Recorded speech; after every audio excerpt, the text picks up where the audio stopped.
It's all right. He rises early. He stays up late. It's his starts and his sits. A sweet sight for your sorry squad. Talking to you, Fabs. Let's lean on our Hoff, Michael Fabiano, for some fantasy starts and sits for Week 11. Fabs, let's get going with the game tonight and the Steelers. Yeah, man. The Steelers' defense, I mean, you look at the numbers that this team has been putting up in recent weeks. It has been phenomenal, maybe close to what the Patriots did earlier in the season. 11-plus fantasy points in 7 straight games.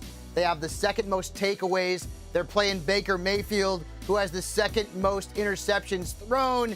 You get my drift, money. The Steelers' defense is a great play. Now, I'm not going to say sit Juju Smith-Schuster, but I would say beware Juju. He is 48th in fantasy points per game among wide receivers. 48th. That's not good. And the Browns have allowed just 2 top 10 fantasy receivers all year long. It has been a season that's been lost for Juju Smith-Schuster. You probably got to play him. You certainly don't have to like it. So you do a start and a beware. Do we have a start and a sit for the Cleveland Browns? We do, and I'm starting Jarvis Landry, who's actually been the better Cleveland wide receiver ahead of Odell Beckham Jr. Lately, he has scored 17-plus fantasy points in 2 straight games. The Steelers have allowed the second most fantasy points per game to the slot this year, and of course, Landry runs about 60% of his routes out of the slot. I'm sitting Baker Mayfield now. He's had 17-plus fantasy points in 2 straight games, which is, it's okay from a fantasy standpoint, but the Steelers have allowed the 3rd fewest fantasy points to quarterbacks since Week 3. This defense is one of the best in the National Football League, and I just plain don't trust Mayfield against this new steel curtain.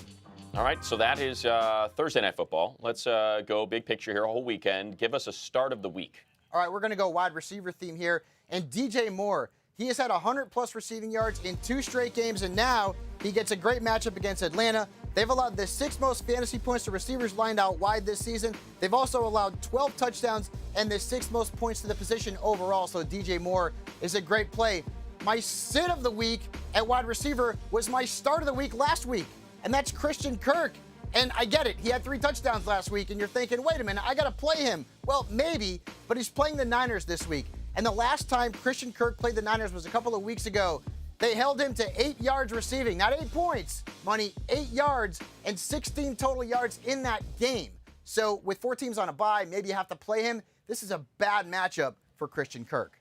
All right, and I know you want to make a trade here, Fabs. Oh, I always want to make a trade. Yeah, not going to subject the people to your ridiculous demands and what you had, Text Devontae me. Adams Let's or something talk. for Let's Brian. talk. Yeah, not happening. You need a running back, my friend. I am here to help your team. You need a receiver. That's all you need is what you. Don't come for my Devontae Adams. It's not happening. Thank you, Fabs. All right, pal.